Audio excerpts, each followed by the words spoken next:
A graça e a paz de Jesus Cristo esteja com todos vocês. Mais uma semana Deus tem dado essa oportunidade de nós estarmos vivendo esse momento, que ainda não partimos. Então a oportunidade que nós temos a cada dia crescer é justamente no conhecimento de Deus. No último vídeo eu falei sobre a queda do homem, sobre a situação, porque uma coisa que sempre eu fiquei assim, não sei como é que eu poderia dizer, incomodado, não sei se os termos certos, ou uma preocupação, uma boa preocupação com a irmandade todas em Cristo Jesus, porque eu vejo as pessoas tratando a sua situação, os problemas, é como se fosse a manifestação do diabo na vida da pessoa. Aí quando a pessoa não se manifesta nas orações, ele literalmente cai, perde o controle, fica atormentado na sua mente, então as pessoas acham que o demônio não pega de maneira nenhuma. Porque a gente precisa entender justamente a queda do homem. Quando o homem caiu, está em Gênesis, falando na semana passada, o que aconteceu ali? Ali aconteceu justamente, ele desconfiou que Deus estava escondendo uma coisa ótima para ele, que ele estava acreditando na serpente, que não era de fato a serpente, que estava por detrás era o diabo, Satanás. E ele justamente persuadiu justamente a mulher a ter interesse por aquela árvore do qual o Senhor tinha orientado. O Senhor falou: no dia que dela comer, certamente morrereis. E vem o diabo e contradiz justamente isso num diálogo justamente com a mulher. O diabo confirma na serpente que certamente morreria, seria igualmente como Deus. Então o que acontece? A partir daquele momento o homem morre espiritualmente. Como ele morreu espiritualmente, ele passou a ter uma vida em si, uma vida na sua alma. E nessa vida na sua alma, ele foi afetado justamente pela sua desobediência.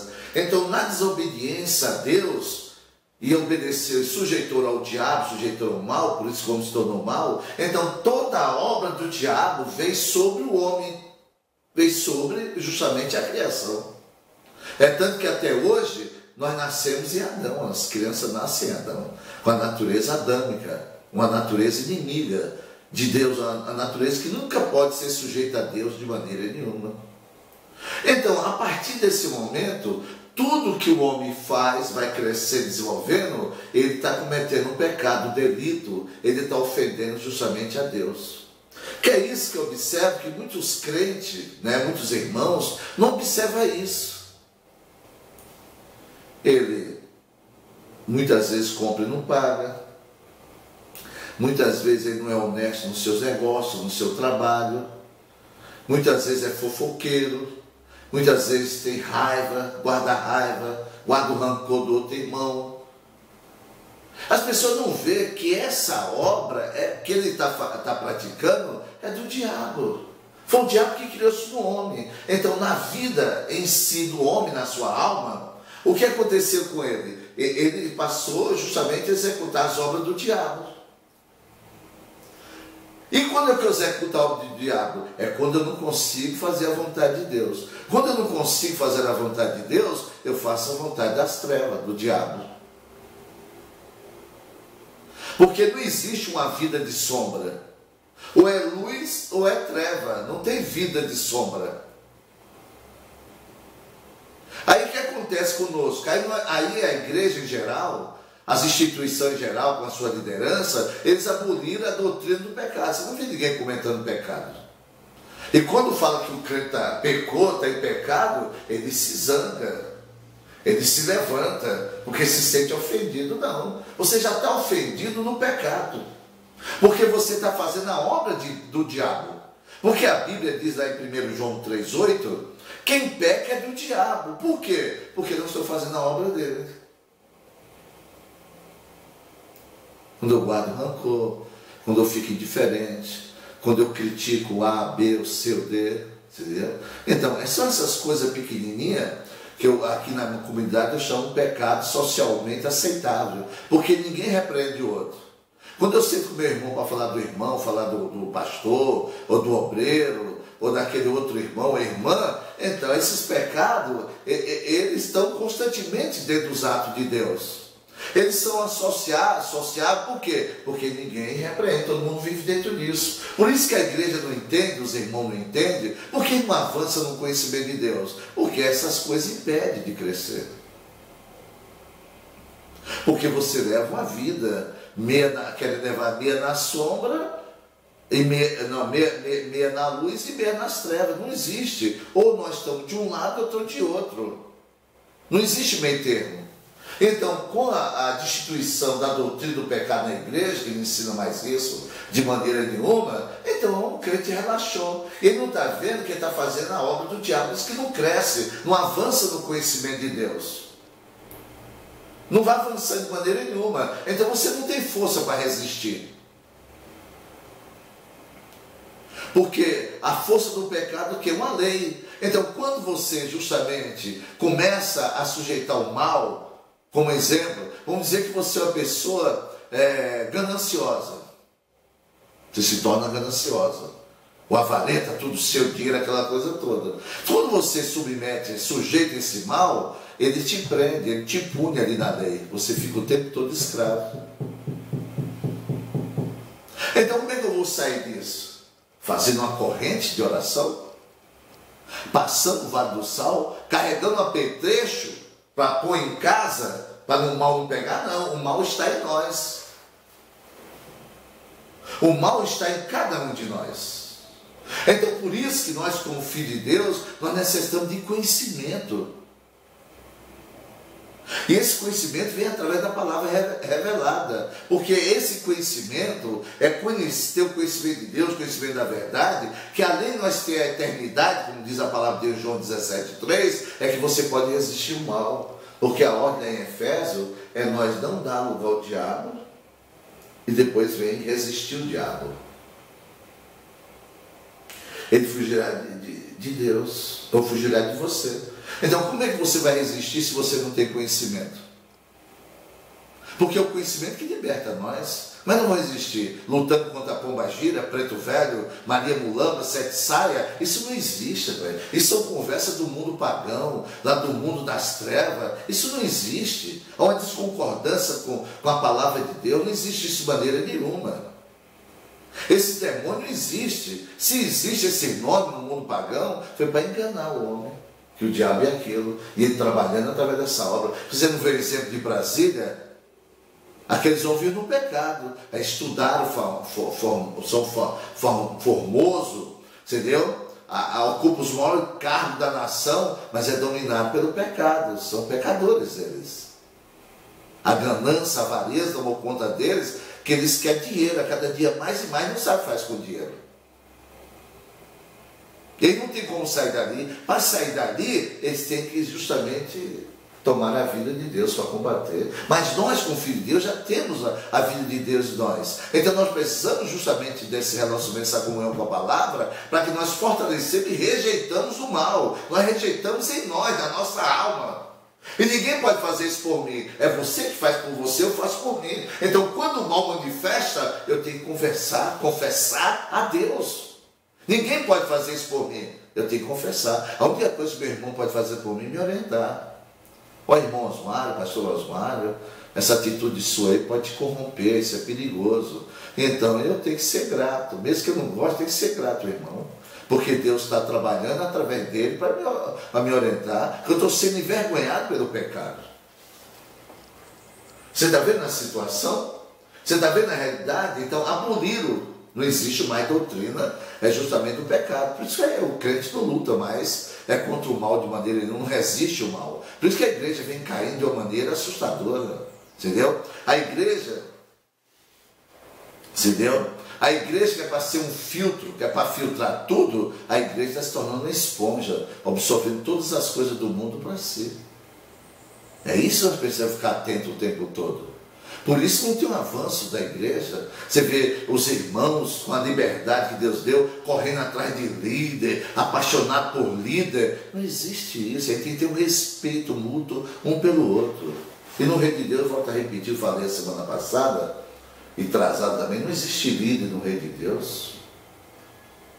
Nunca existiu. O que existe é servo, é servir. O que é um pastor? É um servo. É servir os irmãos. A pessoa é tirada dos atos para o altar, e Deus dá uma graça maior para servir o povo de Deus. Não é para se tornar uma liderança, de expressão, aquela coisa toda. Aí não tem presença do Espírito de Deus nunca na vida, justamente desse sistema aí, de maneira nenhuma. Por isso você tem que se voltar para a palavra de Deus. Você tem que se voltar urgentemente a cada dia, ter interesse. Eu vejo obras aí que estão fazendo que não existe palavra. E quando tem uma palavra, a palavra vinha sempre com outros objetivos. E quando tem a palavra, os cultos, então faz tudo no culto, lá nos finalmente. Se sobrar um tempo, aí dá oportunidade para trazer a palavra 10, 15 minutos. Como é que você vai crescer dessa maneira? Como é que você vai sair dessa situação? Como é que você vai avançar para alcançar o Senhor a cada dia? Não alcança, amada igreja. Não alcança. E aquele mal que eu deixei, aquele mal que você deixou, quando recebeu Jesus pela sua confissão, eu pela minha confissão de fé, aquele mal que nós largou, que o Senhor nos lavou, nos purificou, ele está por aí voando.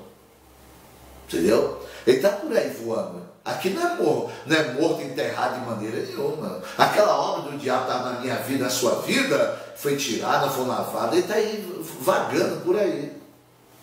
Quando nós deixamos de crescer, nós deixamos de avançar no conhecimento de Deus, aquilo vem encostando em nós. Como o diabo já não pode mais tocar em mim e você, através da obra dele, que está na minha natureza, começa a despertar. Aí foi um crente acomodado, desinteressado, passamos a ser o crente que não tem interesse pela palavra, e quando ele está no culto é conversando, é cutucando o outro, entendeu? Não se importa com a palavra de maneira nenhuma. Muitos vão para o culto para que precisa encontrar o irmão, precisa dar um recado, que precisa resolver aquele serviço, aquela proposta de trabalho, aquela irmã que tem uma receita, que tinha falado comigo, vou lá no culto para encontrar com ela. É assim que o diabo manifesta na vida do crente, através do pecado. E aí a igreja não cresce. Eu estou falando de um crescimento de estatura, você entendeu? É o crescimento no Senhor, não é o crescimento numérico. O crescimento numérico não quer dizer nada de maneira nenhuma. Eu estou falando justamente da estrutura do Senhor. É crescer dentro disso. Para isso nós fomos chamados, para isso nós fomos eleitos. Essa é a proposta que Deus coloca a mim e a você, através das suas promessas e sua palavra. Então, por isso que eu sou grato a Deus, nós estamos tendo essa oportunidade de trazer a cada dia justamente uma mensagem, nos encorajando, nos exortando, despertando mais os nossos olhos de entendimento, para que a gente luta, porque a salvação é individual. Não pense que alguém vai dar salvação para você. Quem deu a salvação para você foi o Senhor. Foi Ele que deu. A vida que nós recebemos foi de Deus. Não recebemos a vida de seu fulano, de seu Bertano, de maneira nenhuma. Porque homem nenhum tem a vida, pastor não tem a vida, bispo não tem a vida está em Deus. Você está vendo a importância de estar focado na verdade, focado a cada dia dentro disso, e o pecado foi abolido da igreja, ninguém trata disso. Ninguém trata disso. É muito raro você ver a igreja tratando dessa doutrina. Por isso que hoje não sabemos agir, não sabemos proceder, não sabemos como resistir o mal, como combater o mal, as batalhas estão sobre nós não conseguimos de maneira nenhuma. Por quê? Por falta de conhecimento. Que a gente fica iludido, que é uma estratégia de Satanás, nós ficamos justamente iludidos que ele foi na igreja. Aí ele zoa comigo, zoa com você, dizia nosso sentido para lá, para cá, mas como eu estive lá, eu acho que tudo bem. Foi bom, eu fui para o culto, não vai para o culto, eu fui para a igreja, então está lá marcado o ponto. A gente acha que aquilo vai dar segurança para mim e para você. Quem dá segurança a mim e a você é essa verdade. É essa palavra, quando você justamente toma ela, a palavra de Deus, porque na palavra está inerente o poder de Deus, está inerente justamente a palavra e a autoridade. E juntamente dentro da palavra de Deus, que está inerente ao poder justamente do Senhor e a autoridade de Deus, ela justamente compunha também as bênçãos de Deus. Também vem as bênçãos de Deus sobre nós. Então, se nós não temos palavra, se nós não estamos buscando uma palavra divinamente inspirada, o que será de mim, o que será de você? Pense nisso, avalie nisso. Que o meu papel aqui hoje, justamente nesse vídeo, é cada dia encorajar. Você tem observado os vídeos? É cada dia encorajar no Senhor. Que é para nós não se perder de maneira nenhuma. Que a igreja vem se entregando ao mundo que assusta, de maneira assusta. Hoje já não tem mais respeito um com o outro. Hoje já não tem aquele conceito mais dentro da comunidade de convívio, do amor fraternal não fingido entre irmãos. Não existe mais isso. Entre nosso grupinho de amigos, nosso grupinho de colegas dentro da igreja, e ali papá cumprimenta e ali acabou. Então, por isso que eu encerro deixando esse alerta do Senhor em nossos corações. E aproveito o meu ensejo desse momento de alegria e contentamento junto nessa comunhão com Deus, que nosso blog já está no ar, nosso blog, né? Hashtag Pai Maior. Começa lá a ler as matérias, tudo direitinho lá. Isso vai nos dando a cada dia mais ânimo, mais força para vencer. Muito obrigado pela sua presença. Obrigado, Deus, por mais vida em nossas vidas. Que seja útil a todos nós até o dia do Senhor. Em nome do Senhor Jesus Cristo. Amém.